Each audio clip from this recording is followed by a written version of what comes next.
information here. I don't know that one. It's not yours, the one we visited.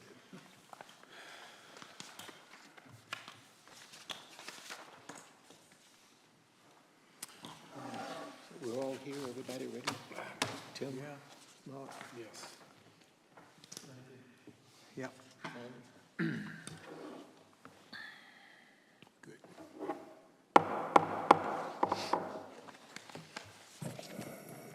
We will, I'll call to order the Duck Planning Board meeting, regular meeting, November the 9th, 2022 at 6:30 p.m. We have the agenda in front of us, but now to call the meeting to order, before we ask for public comments, well, public comments, are there any public comments?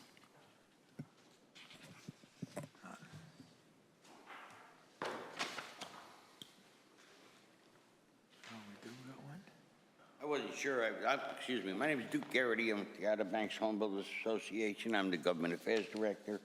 And I wasn't going to speak. I sent some notes over to Sandy this afternoon. She was nice enough to send me the agenda last Friday and make sure that I looked at it and Duke, what we would speak about. Duke, Yes. let me just, if you like, it's your choice. You can wait and speak when we have this item on the agenda. That'd be better. Okay. Thank you.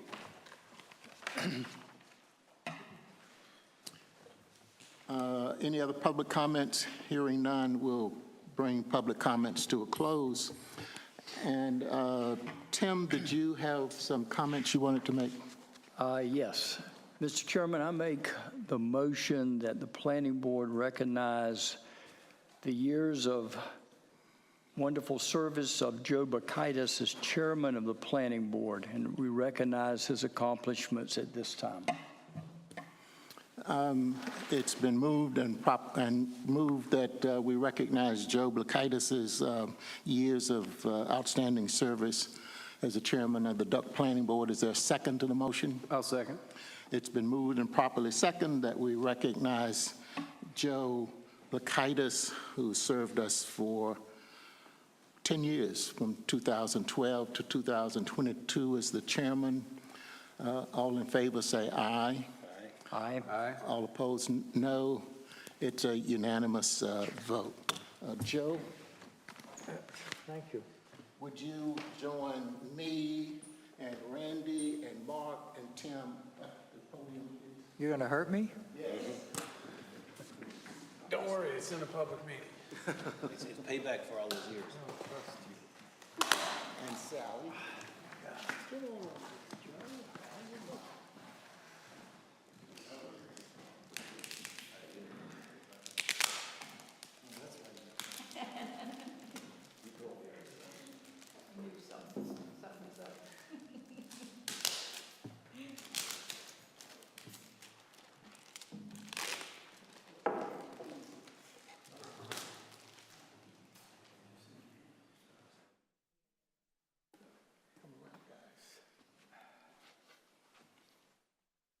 In grateful appreciation of your outstanding leadership as Chairman of the Duck Planning Board, Town of Duck, NC, 2012 to 2020, 2012 to 2022, Joseph C. Bakaitis, Duck Planning Board, November 9, 2022. More to say.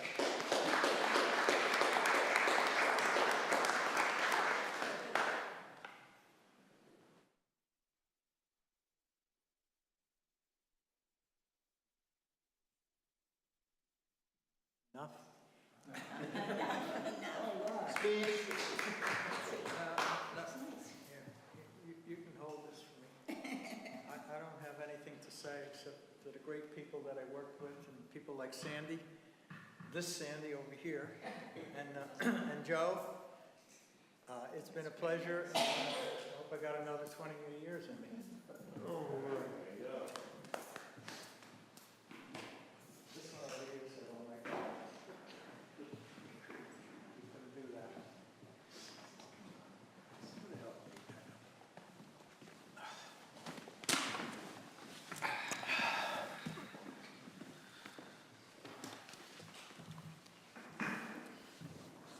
Now, following the agenda for tonight's meeting, old business, 3A, text amendment ordinance 28-09, regulatory standards for dune walkover structures. Give me 1 second. Okey-dokey.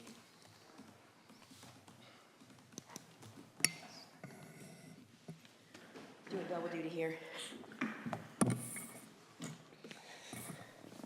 Good evening, Chairman Cofield and members of the Planning Board. You may all recall that we discussed this dune walkover elevations at our September meeting, and we were planning on bringing it back to you after the first of the year. We had a light agenda, so we had our CAMA training and decided that it was probably relevant to just go ahead and get it back on the agenda. You'll see in our proposal that at the CAMA training, we posed the question to our Division of Coastal Management representatives to see, their thoughts on elevating a dune walkover above the dune, and given their ambiguous language in the 3 sections of CAMA regulations, their comments were their regulations are meant to be vague to allow the local permit officer to make the final determination on what is permissible in their locality. This allows us to appropriately handle dynamic situations in the environment. Interesting when they use dynamic, or maybe Jim used that word when he translated it to me. But knowing that, and that we have had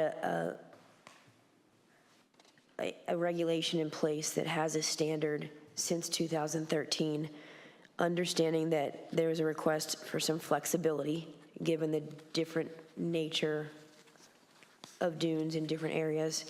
I brought back the same ordinance I proposed last time, but I added a 4th option that speaks to the elevation of the dune and how we treat that in terms of dune walkway elevation. Oftentimes we hear in CAMA regulations, and we also have it in our regulations, primary and frontal dunes, and there is a distinct difference between the two. Frontal dune is the first dune that provides a barrier or protective piece on the beachfront, whereas a primary dune does the same, but it is quantifiable in that it's typically, well, it's not typically, it's defined as the base flood elevation, which may be VE11 or VE12 plus 6 feet. So if you're in a VE12 zone, a primary dune would be considered a dune that has an elevation of 18 or more. So knowing that we have situations like in Sanderling where they are dealing with primary dune elevations of 18 to 22 feet, 23 feet perhaps, and they're having buildup, perhaps we allow them to take their new walkways, we're only talking about new walkways in this instance, directly on top of the sand. Whereas if it's only a frontal dune, which would be below that primary dune elevation, they would be required to elevate it 18 inches. Or an alternative number that you guys decide on. That's the only real change that I added to the language. I did take one piece out.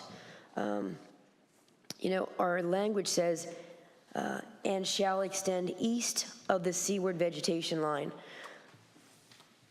When we put this regulation in place in 2013, it was the result of a huge storm that took out a lot of dune walkways that were extending beyond the top of the dune and 5, 10, 15, 20 feet out onto the beach. So they were huge obstructions and liabilities for people as a result of storms. Since we put this ordinance in place, we basically see the dune steps stopping at the eastern edge of the vegetation, and that helps to protect those structures, keeps them from being damaged, whereas we used to have storms. I can't tell you how busy Corey and I were running up and down dune walkways, putting condemned signs on them because they were damaged as a result of storms, because they were sticking so far out on the beach. Whereas if we can keep them at the line of vegetation or within a few feet, I think it tends to limit the obstructions on the beach. It decreases the likelihood of damage to dune walkways and steps, and it just overall is better for the dune system. The last item was, and Joe brought this up, how we define grade. And I'm going to attempt to try and draw this out for you. I went to our building inspector, Steve McMurray, and said, when we're talking about grade on a dune walkway, where do you measure from when you're talking about that 30-inch elevation, which triggers the building code? So, we have a little bit of gray area that we allow on the beachfront when we're dealing with residential properties, not commercial. We talked about that in Mr. Leahy's email last time we met. But when we're talking about residential beach walkways and stairs, we don't require the full extent of the building code because we want sand to be able to pass through it. So we don't require the pickets to be within that 4-inch sphere requirement, or the horizontal rails to be within that 4-inch sphere. We allow a top, middle, and bottom rail. We also don't require kicks on the steps. And then again, less structure on the beach, less potential for impact.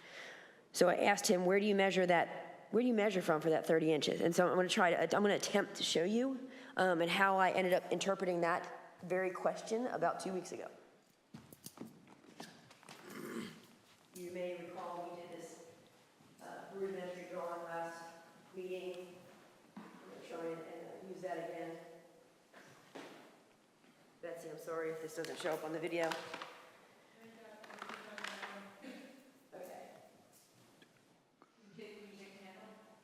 I'm sorry? Yes, please.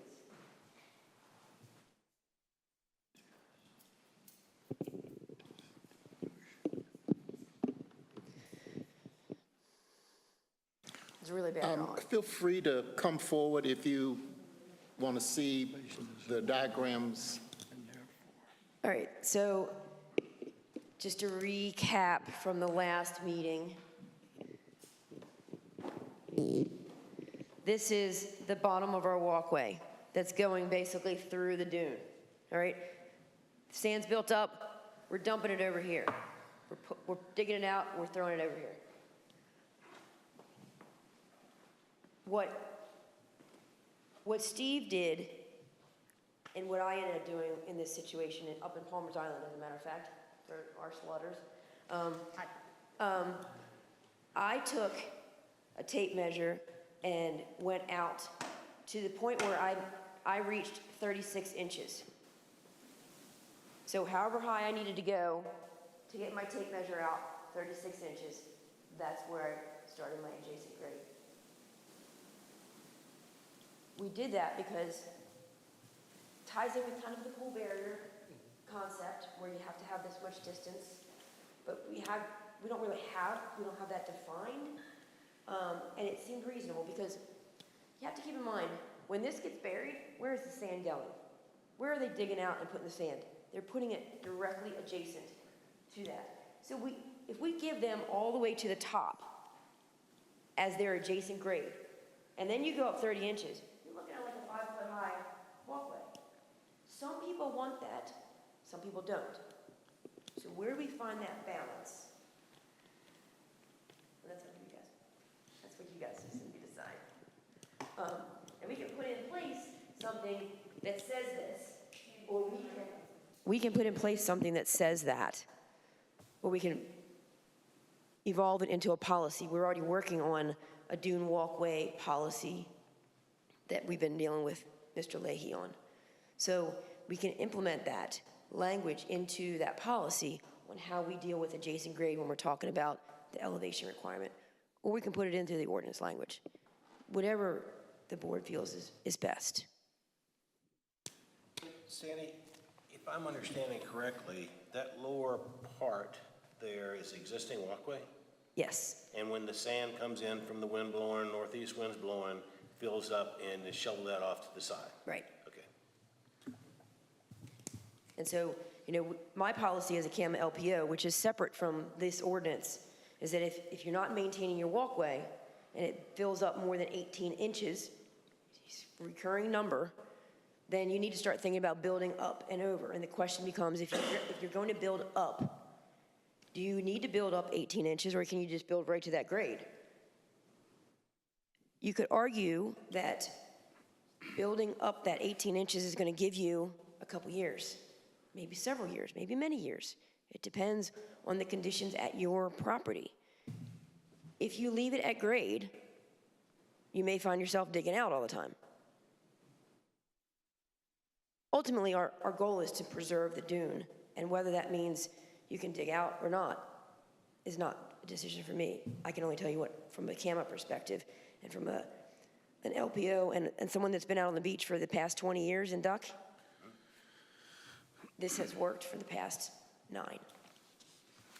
Sandy, if I remember correctly, homeowners are not supposed to shovel off the walkway? They can remove up to 18 inches. Up to 18. Once you get beyond 18 inches, you start questioning, when are you starting to impact the integrity of the dune that is developing? And that is simply a policy I've had in place since I became as an LPO, because I needed something consistent. So, Sandy, since I missed the last meeting, I just want to make sure I'm understanding. When you measure over horizontally 36 inches, you are then going to allow the applicant for a permit to go 18 to 30 inches above that under the current ordinance? Yes. Okay, Under the current ordinance, that's how I would treat it. got it. And again, I'm not requiring people to elevate 18 inches unless they're putting in a new walkway, like the one we saw on Ocean Crest, 101 Ocean Crest, which was a new house. They had to elevate 18 inches. So for a repair, they could opt to just build it right on top of the old one? It's less than 50%. We're not requiring that. Most of them are asking to do that. Most are saying, I've got a problem here, I want to elevate it. Their question is, how high can I elevate it? Right. But we have apparently heard that there's some that are concerned that elevating it is not what we want to do. Right, okay. So again, we're saying that if you have the issue at your part of the beach where the sand is building up, that we just talked about, you can, 18 inches, you could build over it with your 36 inches up. Or if you're in an area in the beach that is not building, you're there, you don't have to do any elevation, as long as there's no catastrophic events that cause your walkway to be damaged more than 50%, or you decide that, oh, I'm gonna replace that walkway over 50%. But if you wanna replace your walkway and you do it 50% at a time, you're still okay. Correct.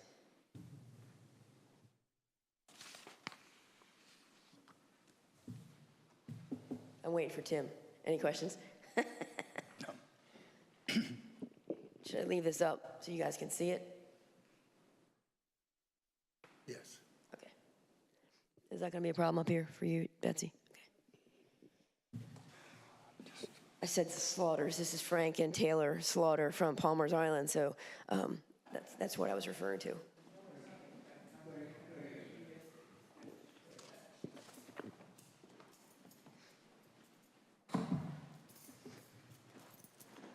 And so I have one more question. Go for it.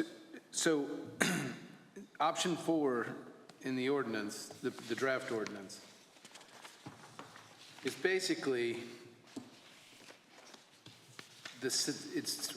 retains the status quo for construction of a access walkover over a primary dune, but it allows for the walkway, I'm sorry, on the frontal dune, but it allows for walkways over the primary dune to be set, to not have the 18-inch requirement. Correct. However, we would need some kind of documentation to support that they meet that primary frontal dune, and that would be either a current contour map or spot elevations. But that language is included in your option. Yes. The only thing I don't see included in the option is the 30-inch max. Right. Do we need to put that in there?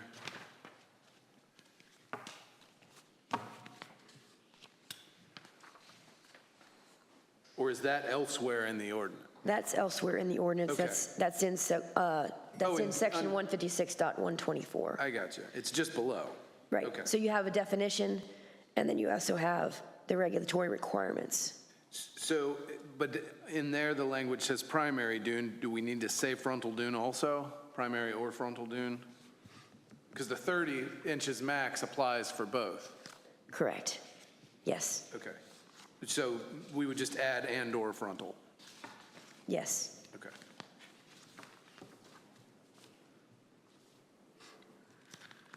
And Mark, you were suggesting that in option 4?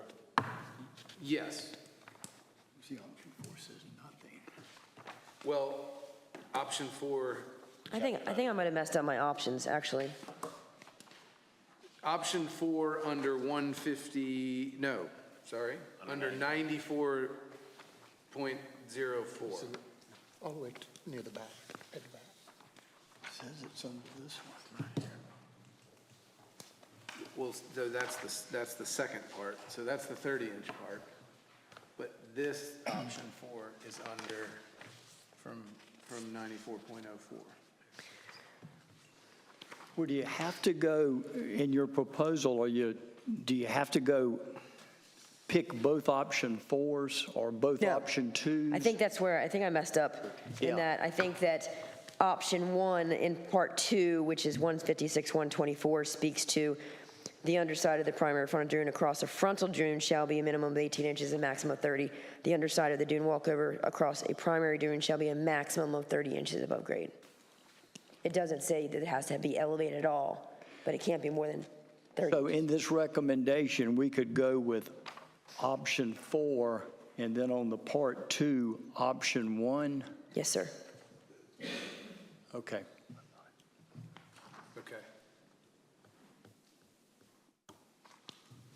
That's a lot more, yeah, I was getting confused Yeah, there. I had a lot on my plate last week.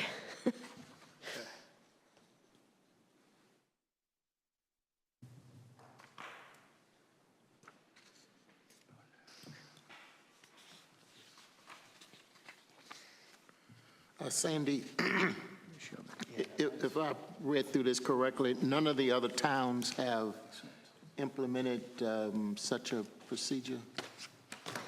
I'm pretty sure that locally, we are the only town that have regulations with regard to dune walkovers. But bear with me one second.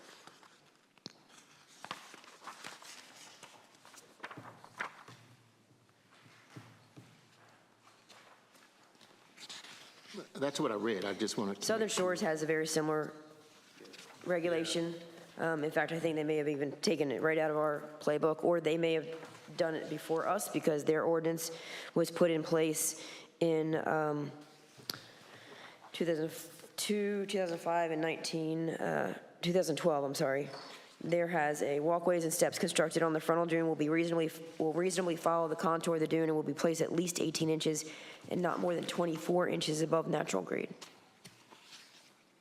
Yeah. And in practice, the towns that don't have a standard of their own just defer to the CAMA And then guideline, because you're getting the CAMA waiver, and that's when they. Currituck also has language that says use of piles and elevation of crossovers or other development at least 2 feet above the sand dune. As a builder, do you find that problematic? I'm sorry? I was asking Mark a question. No. I mean, the CAMA guidelines are what Southern Shores and Duck and Currituck based their policy on, so they're all, in my mind, fairly consistent. In practice? Yeah, in practice, they're. I'm trying to think of, I do a lot of work in Currituck and Duck, both of which have guidelines that don't do a ton in Nags Head, but Nags Head is far more sensitive to development in their dune structure because of beach nourishment, but from a CAMA perspective, not from a zoning perspective. Mr. Garrity, would you like to add some comments at this point?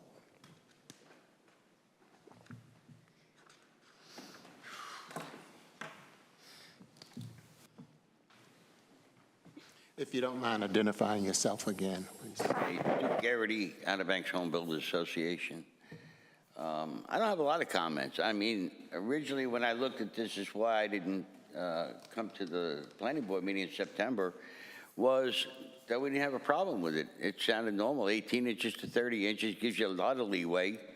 I am not sure about building codes because I think there are some exceptions to walkways and piers as far as handrails and stairs that they do. I know there's some other exceptions to how you attach your girder system to your pilings. You don't have to notch them. You can bolt them in from the outside. So there are some changes. I don't know all the changes. It wouldn't take much. There's a whole chapter on it in the code book. What my concerns is that no two dunes are alike. I mean, you could go, you know, the grades could change every quarter of a mile down the beach. And as a memo I sent out earlier, and it could change on a new construction from the time you start the house to the time you end the house. Now I have a house and I put it there. I just know this recently because I had CAMA on my job site in Nags Head. It was a house I was doing some maintenance on, but the front steps kept getting buried in the sand. Then the town put sand fences in. Within 3 months, it was 4 foot high. It covered up everything that we did. And they said, well, you can't dig it away. You can't bring any machinery in. The mistake I think Nags Head makes, or maybe it's CAMA rules, is the dune keeps getting higher and higher. Instead of higher, we get more protection if it would be spread out. Instead of the height, you would get a lot more protection. You get the height, plus what it's doing is burying some houses there. Now, they'll let you take it away from the pool, but these people, there's a big condominium in Nags Head where you look out your window and all you see is a dune in front of you. There's no view. There's nothing. It's like being in somebody's basement. So the first thing is I think the planning department should have some flexibility. You can't enforce this without it. I mean, it's going to be subjective. There's going to be some problems. I don't know if we're having problems or you're having problems with the now, or this is just to take a little caution before you do have some problems with some complaints. I don't know. There's a tremendous amount of time put in. I'm a simple man. And if we're not having problems, and if you're building 3 to 5 oceanfront houses a year, if that, and these things, it's a lot of time going into something that's not a problem. We're trying to fix something that is really not broke. So that's the other part of it there, though. But I don't have an objection. I agreed. I didn't know at first what the problem of raising it up 18 inches, but I could see that. We need vegetation on there. That protects the dune if you're up 18 inches, but it might be too much. I don't have any suggestions except that I think the planning staff should have some, the building inspector or zoning, some flexibility on what to do, because you might have short distances between the two dunes, the primary and the frontal dune. I don't know. I'm not that smart. And I haven't had time to talk it over. We have some smart people on the Legislative and Code Committee that meets tomorrow, actually. But Jay Overton's an engineer. He's the chairman of the committee. Jimbo Ward's been around a long time. He's on the committee. He comes in there. And we get a lot of information from these guys. They've run into these problems, and they've fixed things or worked around it. So I usually like to get a little, some knowledge from them, that the experience on it. And I'm sorry, but that's I'm not arguing with it. I think there should be some rules, and I think you should have something. We don't want walkways and things way up in the air. I can understand that. It takes away from the aesthetics. But on the same token, people don't want to have to keep rebuilding their walkways, which is what's happening in Nags Head. You got to see people just burying them there and starting all over again at the tune of $30,000 or $40,000. So they're getting pretty fancy too. I don't know where all the money comes from lately, but there seems to be a lot of money's no object anymore. I can't argue about affordability. I would hate to see us as something in the ordinance that was sent out that we would have to get a survey out there and start determining the elevations. We don't need any more surveys. We got a 5-week backup to get surveys now. It should be something that's common sense. So, not arguing, what we need, and we need maybe some type of rule, but flexibility is about the only thing I can suggest, and work it out. for the few, we're not talking this is a weekly occurrence. I mean, it's, a couple, maybe a year. Thank you, I wish I could help you more. thank you. Interesting. Tim? Thoughts? I like the proposal that has come in, the option 4 on part 1 and the option 1 on part 2. That seems to gives us the flexibility we've been trying to get in all of our discussions, and I like that idea, so I'm in favor of that. Joe? Yeah, I tend to agree with Tim. Tim, you're talking about page 2? Yes. Okay. Yes. Yeah, I'll have to agree with Tim. The flexibility's there, but as the other gentleman just said, we don't know what's going to happen in the future. I didn't mean to pass you over, Mark. Did you have additional thoughts? I'm kind of in agreement, I think, but does it deal with, I think that option 4 in the first section is the most comprehensive thing we've seen in the sense that it delineates between the primary and the frontal dune. Does that deal with the concern that you had raised originally? That, I mean, it seemed to me that the Bioshores example, that walkway that is at grade is in the primary rather than the frontal dune. That's correct. Yeah. And it also hasn't changed in Right. So, I mean, many years. the question is, does it address your concern? I think, as I have always looked at it, there is a distinct difference between the primary dune and the frontal dune. And I think all of us have seen issues related to the frontal dune, even in the stretch near back the lower end of Duck. My primary concern is the primary dune, not the frontal dune.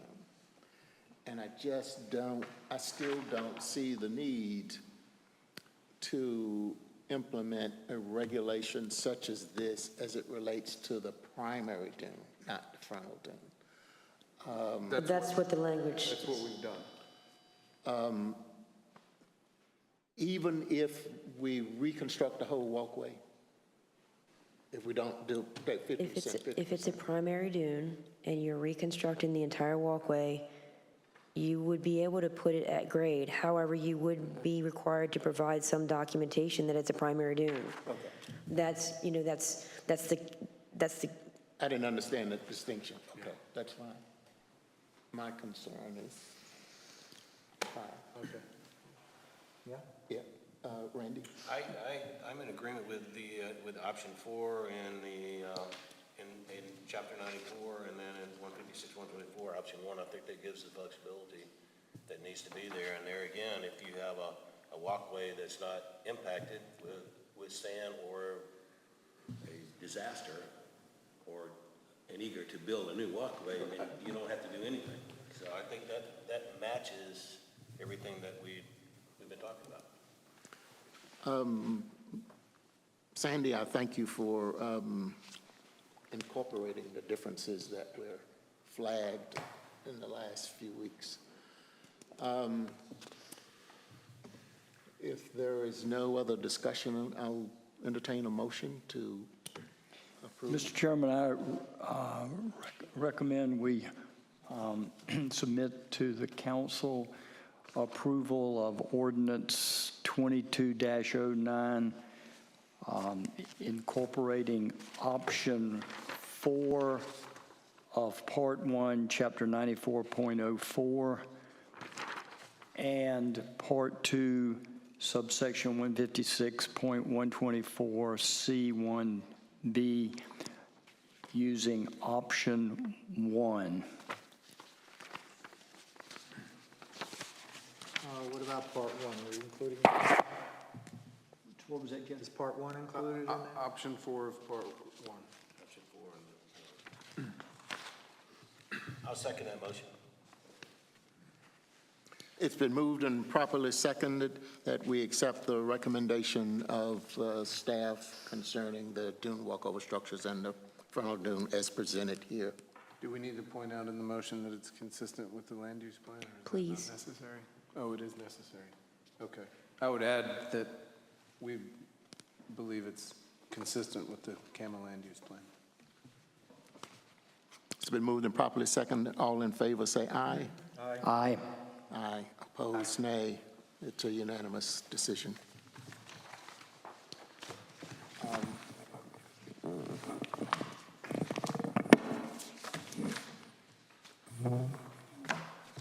Item 4 on the agenda, new business, a text amendment discussion, section 156.002, definition of lot coverage.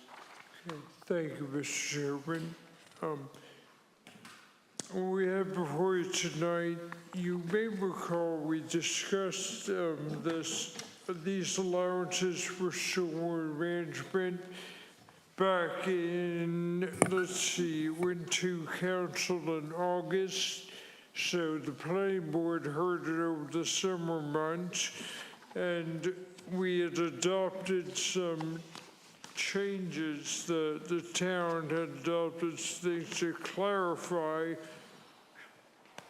lot coverage allowances and what's necessary to get those. What we have before you tonight is a sort of a spin-off of that effort. We're looking at as a staff is issues regarding what types of surfaces are considered to be permeable, and that's kind of what it boils down to. Pavers, artificial turf are the types of things that we're talking about. So we did some research and you have some information on how different communities on the Outer Banks are dealing with this particular issue, and then we have some questions for you. This is not to the point of being a proposal. We just want to know what the board members would like us to include in a proposal if you decide that it's worthy of going forward. So, the first question is more of a general philosophical question. You know, most towns start off, they have a lot coverage, a maximum lot coverage standard. And that's true throughout our state. It's not just coastal environments that have this, but they try to limit the amount of coverage on a lot so that it doesn't negatively impact neighboring properties, roadways, that type of thing.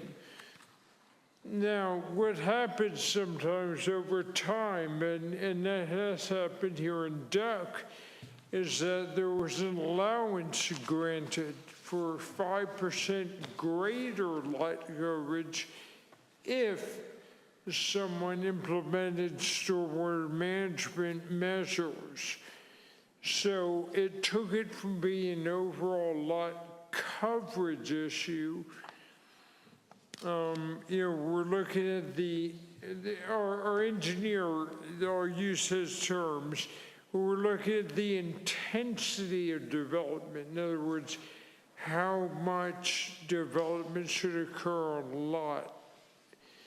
And by adding that 5% for stormwater, we transfer into a hybrid approach, because when you're just looking at stormwater, all you're looking at is the rainfall and how a particular lot sheds that water, is able to capture it, and that kind of thing. So there are two things. So the first of them has to do with more of a development density or intensity, The second has to do with purely stormwater and runoff and dealing with that. And so we now, the way we approach this is sort of a hybrid approach. So one question for the board is whether you want this to continue to be, or as it was originally set out to be with the development intensity, or do you want to continue including stormwater management, really prioritizing that as part of what we do as a town? So that's, let me just stop right there with that initial question and just see if there's anybody on the board who has any particular thoughts on that issue. And if you understand that distinction.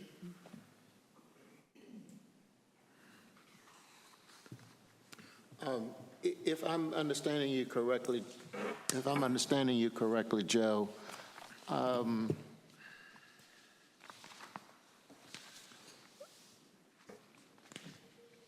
the intensity of the development is how I have previously looked at the main issue for lot coverage, not stormwater runoff.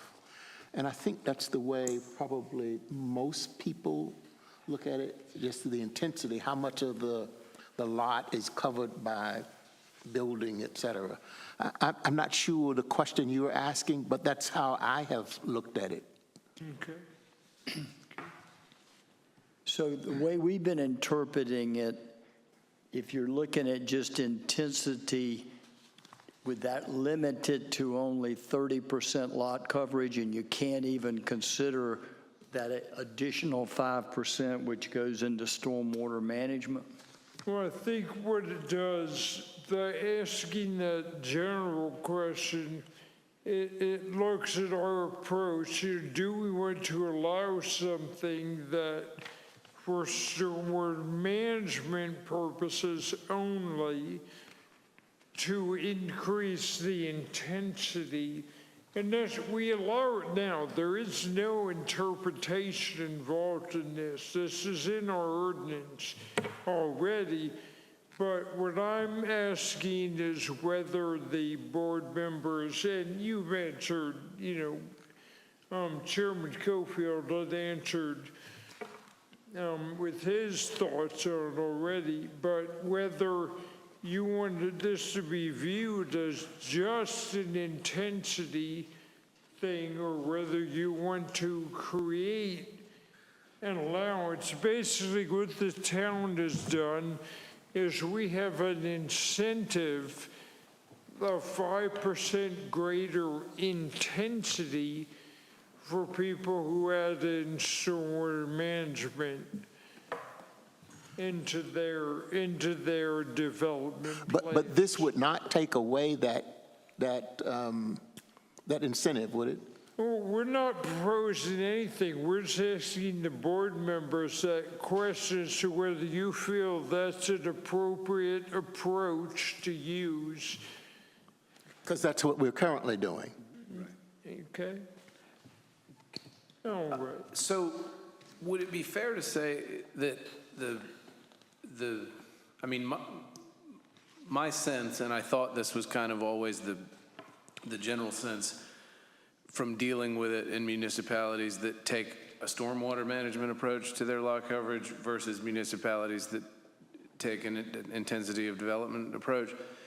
The idea, I think, seemed to be that the consensus was stormwater management, high-intensity stormwater management through conventional retention areas or through, low-impact development, BMPs, is not really necessary on a property that has less than 30% or less impervious surface.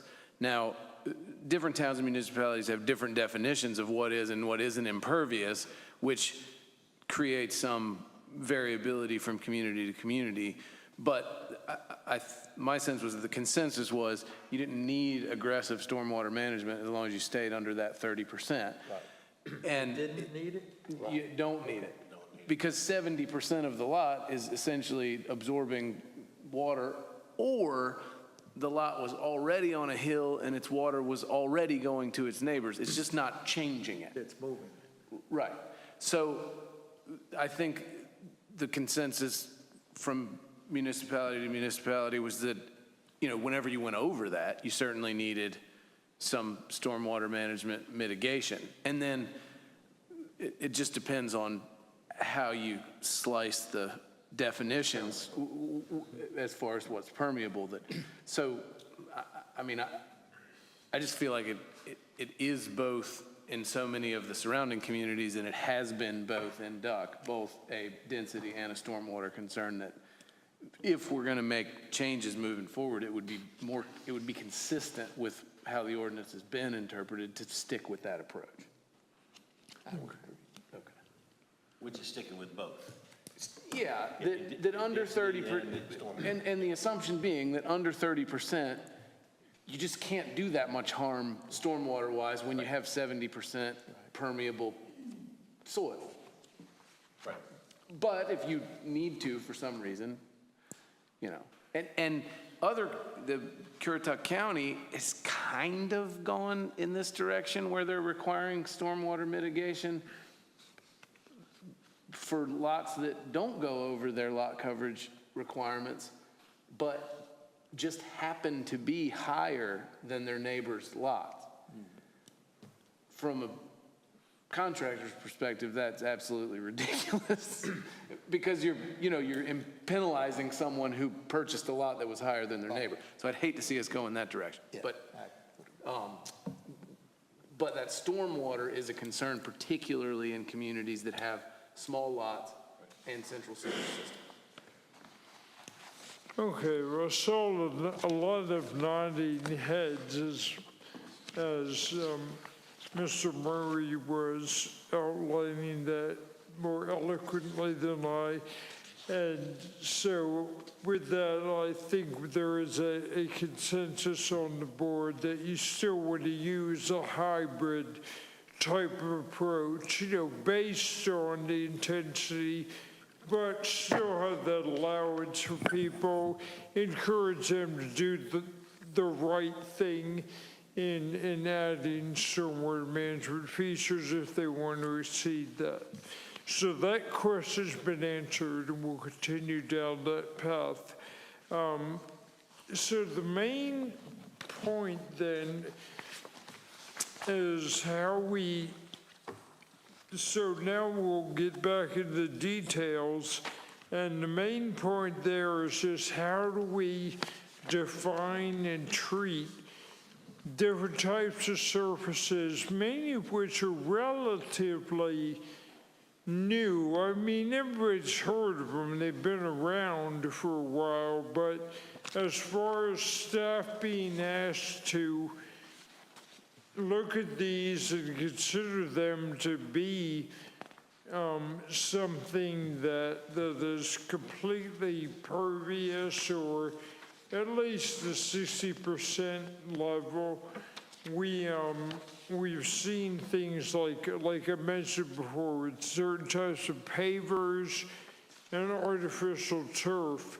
Our ordinance already deals with certain types of things like permeable concrete, permeable asphalt, some other types of semi-pervious materials like we have out here in our parking lot in the town.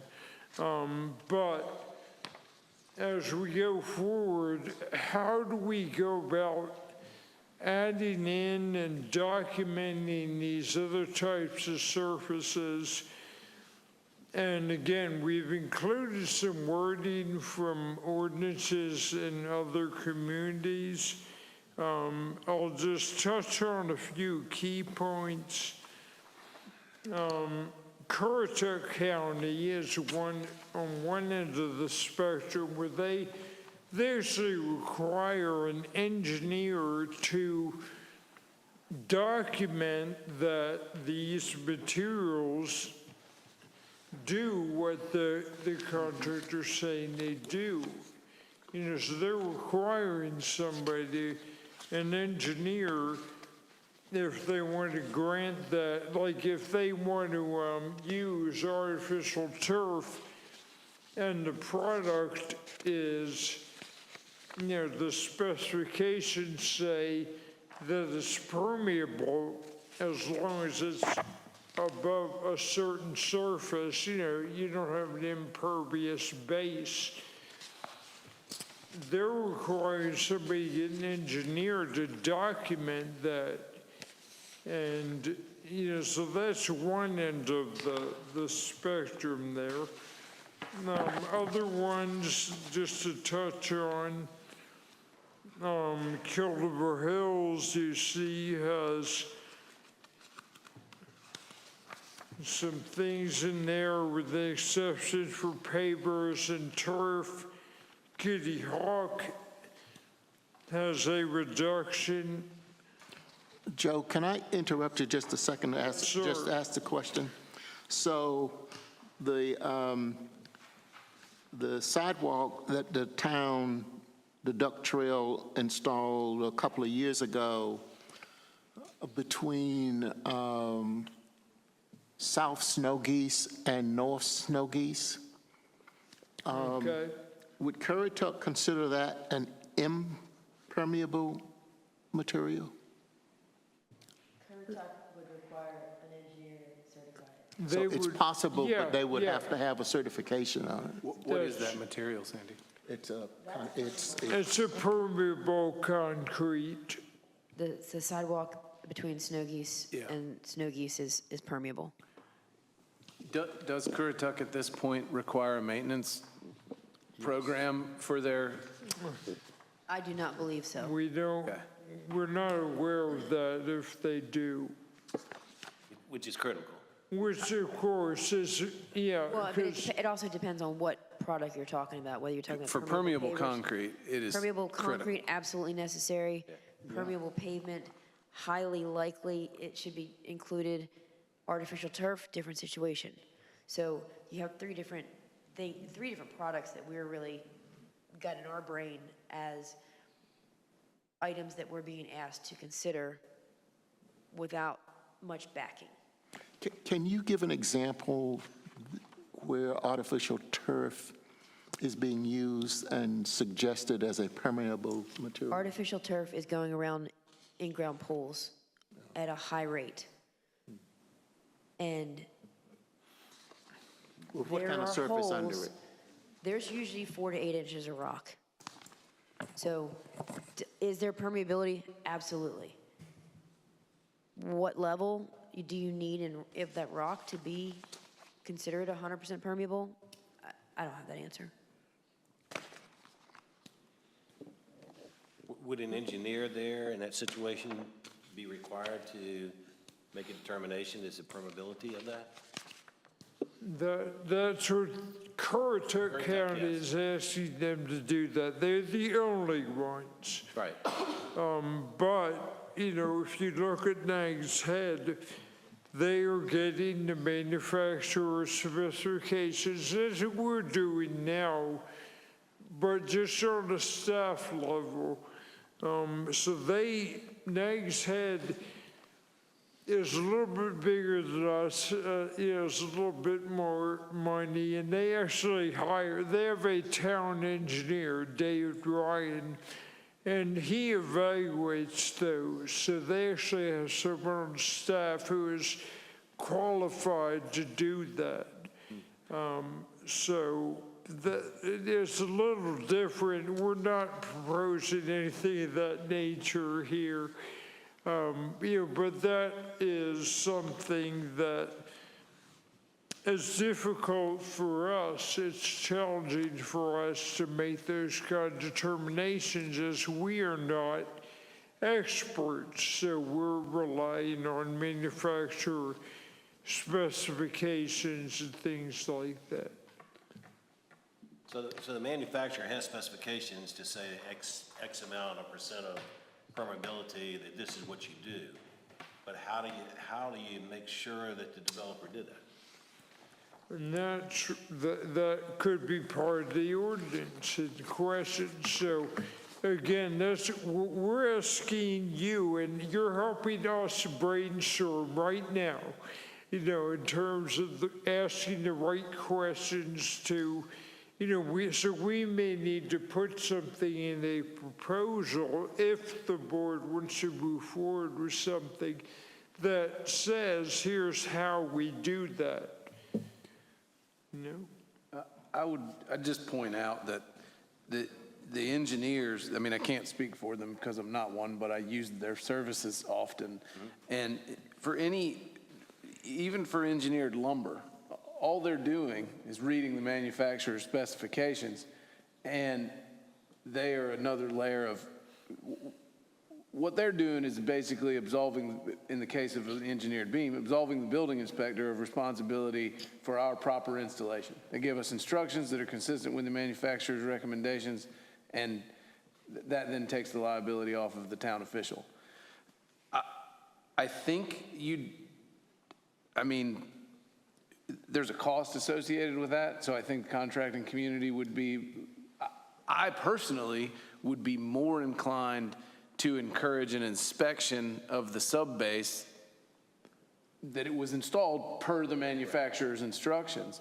And then, allow the manufacturer's specifications to carry forward, unless staff is saying that the specifications they're getting are inadequate in some way or unclear. And I will say, putting these products in or having subcontractors put them in, that the product matters. I mean, there's a vast difference in performance between a quality product and a low quality product, and proper installation and improper installation. And I realize we can't specify products by brand, and they change just as fast as personal computers, so there wouldn't be any point to that. But relying on the manufacturer specifications and then coming up with a workable, not burdensome for the town way to verify that they're being installed per the inspections is key for these innovative products. And I'm sorry. I think that's the easier question. I think the more difficult question, and I thought I heard you answering it also, asking it also, Randy, is the maintenance. Then my question is, and then how do That's the more we, difficult. do we have to require a maintenance plan? So in my experience, the permeable interlocking pavers and the turf, if they're installed correctly, require very little maintenance because there's such a deep rock base and there's no way for material to get in there aside from abuse. I mean, I guess if somebody poured a glue product or something, but permeable concrete, to my mind, is totally useless in a sandy environment unless it's vacuumed. Right. Which, for the record, is a thing that happens. They actually vacuum the pavement. The town actually, we do that on our sidewalks. And what's the interval, the cleaning interval? Biannually, twice a year. Biannually? Yeah, every 6 months. And then anywhere that's close to the water table, Yeah. anyway, you're going to get growth, plant growth in those cavities. So keeping them clean becomes even more important. That's what I was going to point out. Just reading even what Currituck's got here, I've always thought that too. If you don't maintain and periodically clean it, then you're just giving up all the permeability advantage, and then a year from now, you've just created a big problem because of sediment and debris. And this is talking about inspection requirements that, I don't know how you do that, but I think that's critical if we're going to give the builder of these lot coverage allowances. They got to be maintained, or I'm not in favor of doing it. All right, so we're hearing, continue with the same type of hybrid approach.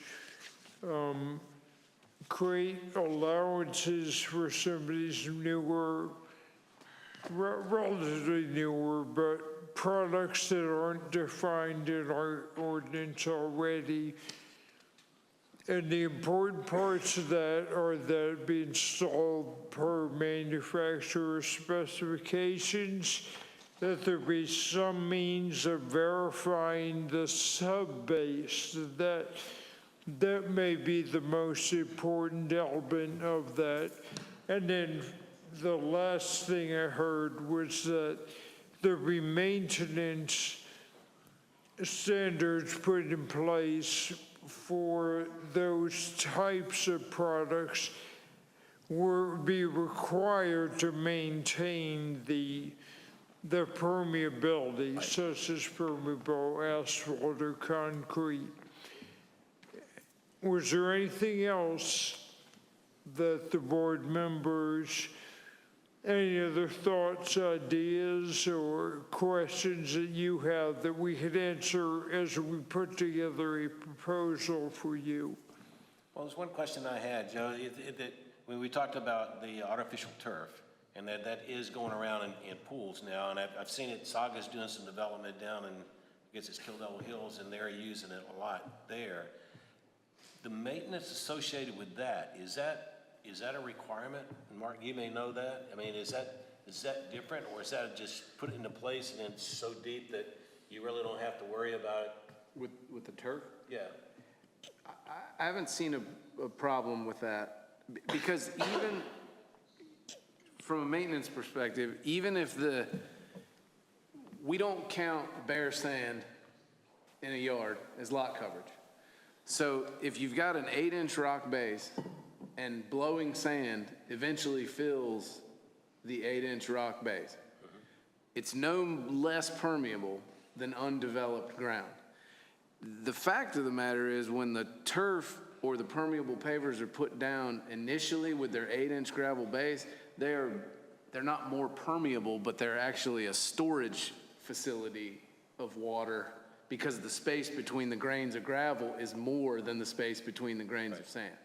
So, but what happens with the concrete and asphalt surfaces, that material gets compacted into it, and then you have standing water on it. And they've done studies that show a loss of permeability over, it can occur pretty quickly, but where it shows the loss of 100% of what it was spec'd at, it goes down to like 37% pretty quickly if it's not maintained.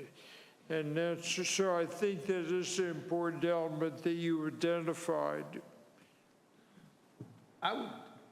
And I mean, I might get shot down on this, but several municipalities don't count the pool water. Up to 500 square feet. Right. I feel like if we were to put a freeboard requirement for that, so like your pool water is 6-8 inches below the top of the pool coping, that it might be something we should look at. But because the thought there being, depending on the amount of rain event you get, it's not going to overflow. And so, but How do you regulate that? I mean, I think it's inspectable when the pool's full. I mean, actually, pool doesn't even have to be full. The skimmer height is permanently attached to the wall, so you know where the water line's going to be. And I mean, if they're having to get an engineer to certify other things, maybe that doesn't happen unless they're using it unless they're doing engineered stormwater. But And I didn't get a sense that we needed an engineer. That was not something I heard from the board, that you wanted an engineer to document that. So, wouldn't have an engineer out there for other reasons necessarily. Okay. well, I guess what I'm saying is maybe we put in we have defined more clearly in the last amendment to the ordinance we made the things that the engineer, for the 5 additional percent, that the engineer needs to specify. While we're looking at the ordinance as a whole, I'm wondering if we can't look at pool water, and maybe that's just in that side of the ordinance where they're getting an exception. So you're saying in order, for that 5%, you might be able to use the pool water? That might be another tool the engineer has at his disposal in designing his stormwater management plan for the additional 5%. Well, I think, but if I heard you saying, is you're saying that you would not count the pool water, or like some communities have up to 500 square feet, you wouldn't even count that at all, No, correct? I think if we leave the ordinance the way it is, counting pool water, Okay, but maybe adding the area of the pool water or 500 square feet of the pool water to the options that the engineer has for stormwater storage when we're giving the additional 5%. Because now we've listed stormwater BMPs and a couple other things that they need to include in their plan. so under what scenario then would that not be able to be included? I'm just trying to clarify for my own. I don't think it would ever be included as a matter of course. It would only be included if the engineer specified it as part of their stormwater storage. But right now, that's not listed as one of the things that the engineer's allowed to use. Does that make sense? Okay, I understand what you're saying. Yeah. But, I mean, But maybe, it seems like it would apply to every single project where you got 5%, where you're requesting that. That would be the easiest way to address it, is just say, oh, well, I've got a pool. no, I don't think, But you got to get the water there, there's that element.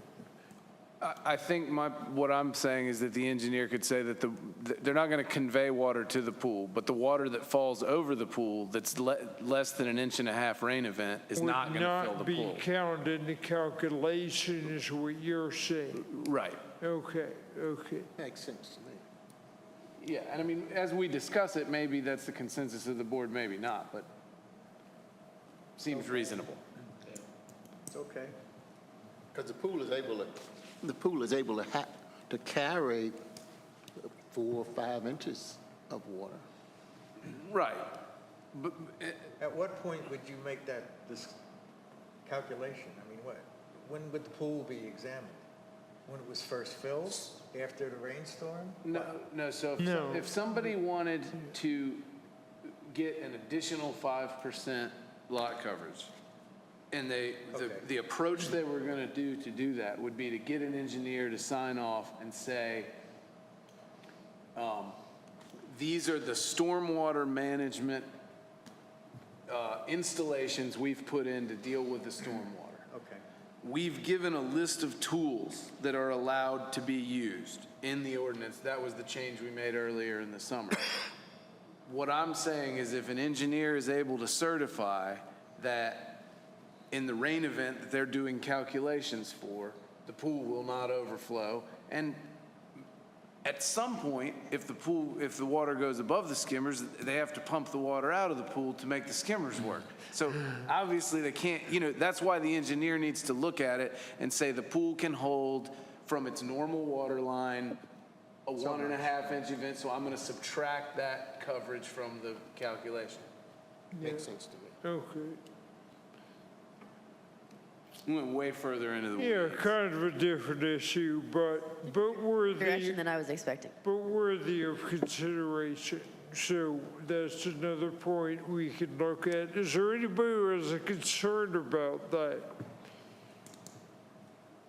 If not, that's something we can incorporate in a draft for the board's consideration. Okay. So I listed 5 things earlier. Were there any other things that board members you want to see in a draft ordinance moving forward for your consideration. When will you do that? Okay, well, I think we'll look at this for the next meeting of the board. I don't see any reason why not. Okay. Sounds good. Thank you, Joe. Okay, thank you, Mr. Chairman. Appreciate it. Item 5 on the agenda, approval of minutes. December 14th.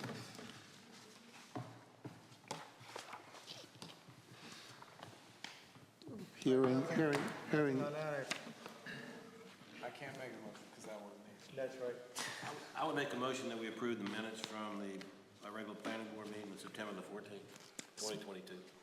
It's been moved and properly second that we approve the minutes of the September 14th meeting as presented. Any questions on the motion? Hearing none, all in favor say aye. Aye. All opposed, nay. It's passed unanimously. And number 6, staff comments. I'll start and I'll let Cindy pick up because she's, let me just start by saying this. It's been 7+ months that I've been out of the office, at least, first wholly and now partially, and Cindy and Jim and some others, I thank God we got that position when we did, because otherwise I don't know how she would make it, but I just wanted to publicly, and particularly before you, express my appreciation for the work. We know what she has done in putting together all these things for you over these last months. There have been a few really difficult issues that you've had to deal with, and Sandy has really been the one who's taken those and been at the forefront and put together the information for you that I would have usually done.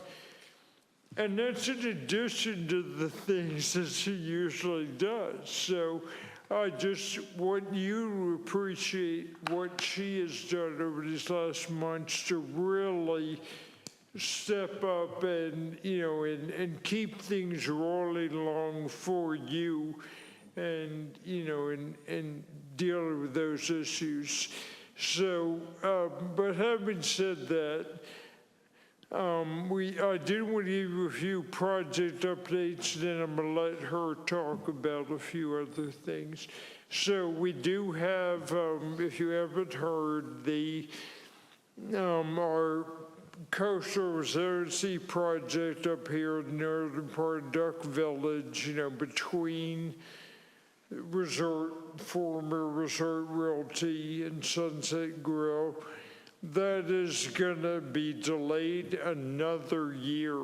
Again, with the issue we ran across, we still do not have officially the BRIC grant. They put up on their website over a year ago. We got notice, we got notice of it before that, but they won't cut the money loose until they finish reviewing, doing a full federal review of the project, similar to what we go through, or not similar, identical to what we go through for the Beach Nourishment project. So they are still in the middle of that, and there's nothing we can do to speed that up enough to make it happen this cycle.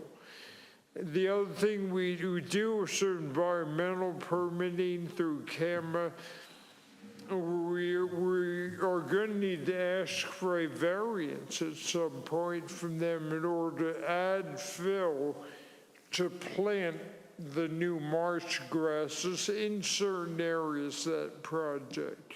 So for those two reasons, it became clear to us that it wasn't going to happen this cycle, that we can't do that project any other time of year because it's going to involve road closure, or at least one lane. But we can't do that in the middle of summer where you've got, with Currituck claims they have nearly 65,000 people every day during the summer north of Duck on the Currituck beaches. I mean, it's a small city on a one lane, that's where we have traffic problems, if you want that opinion on the side. But anyway, just so you're aware, that project is going to be delayed until the fall of 2023. Then construction will continue through the winter into the spring of 2024. We have gotten extensions from all the grant agencies, so it is still a fully funded project that the town will not have to pay one penny for. 6 different grants have been put together to make that happen. So it's going to be a great project when it happens, but it's not going to happen as soon as we want. We had kickoff meetings this week. One of them is tomorrow, and one of them occurred yesterday, and Cindy sat in and led that from the town's perspective. So we have another grant. This is for that neighborhood stormwater management study. We have those 5 basins that flood and hold water. VHB was the firm that the council selected to do that study, and they're going to be working over the next 6 months with the neighborhoods, with the town. They'll have public meetings and things too, but they're going to evaluate why is that flooding and standing water occurring, and then they're going to give us solutions to each one, and there may be different solutions for each basin. But anyway, they're going to begin that, so you're going to see a lot of neighborhood engagement efforts going on that. Concurrently, the town has entered into a contract with CPE, the same engineers that we use for the big beach immersion project, to follow up on the last phase of that grant where the VHB worked with us on.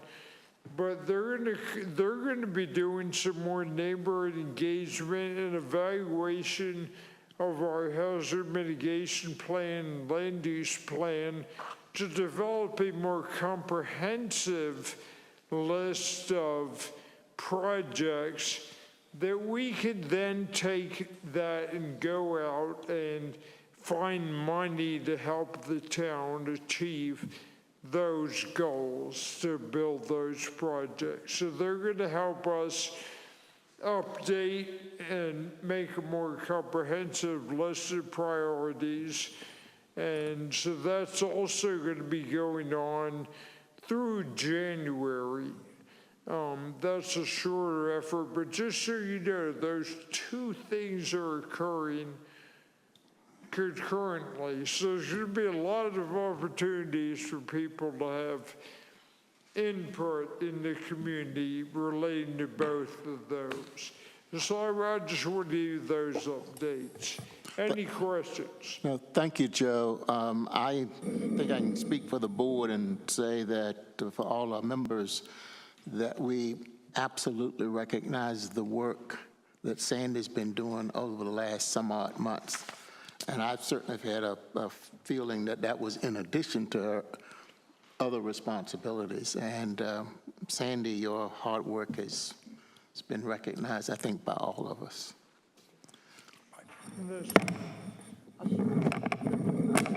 Just to follow up on Joe's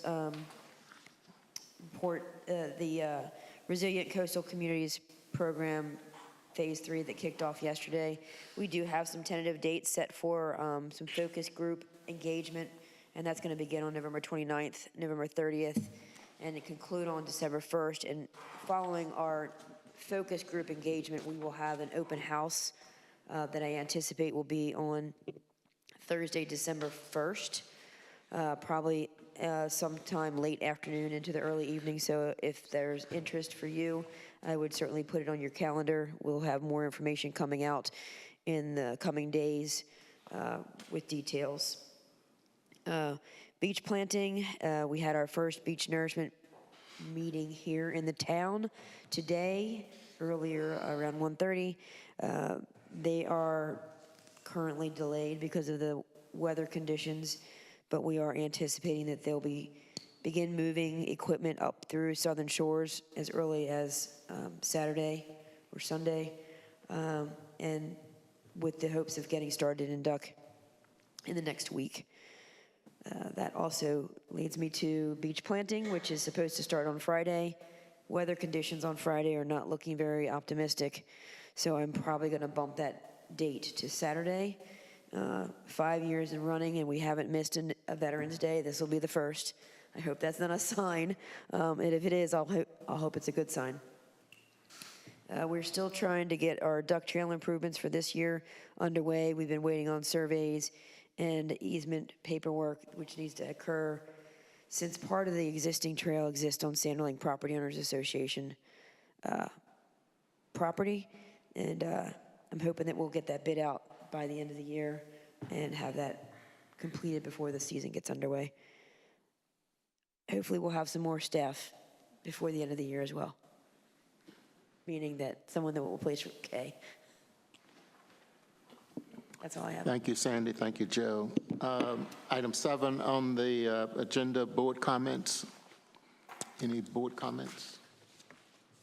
I'd just like to thank the board for even considering me with the plaque. I think the plaques all go to those two up there and anybody else that works with this or has the gall to work with this board. Joe, is the motion indicates we all think you deserve it. We said that back in June, I think it was, and I think the staff feels equally impressed with your leadership over the years. So hearing no further board comments, the meeting is adjourned. Thank you. You did that without a motion. It's a sin, That was a right? good one. I like brevity. I do too. Nice.